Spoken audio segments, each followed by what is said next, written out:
You ask Tiger to solve. This deals with linear equations with one unknown. The final result is h equals -8. Let's solve it step by step. Group all h terms on the left side of the equation. Add h to both sides. Group like terms. Simplify the arithmetic.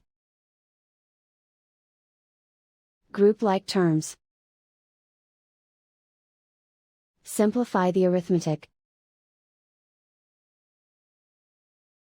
Group all constants on the right side of the equation. Add 8 to both sides. Simplify the arithmetic.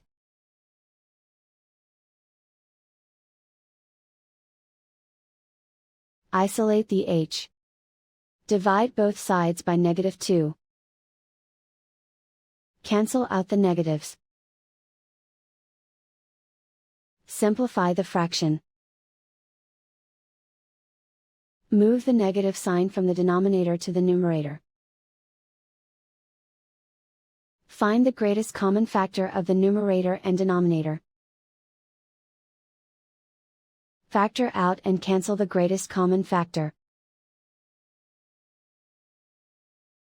And so the final result is h equals -8.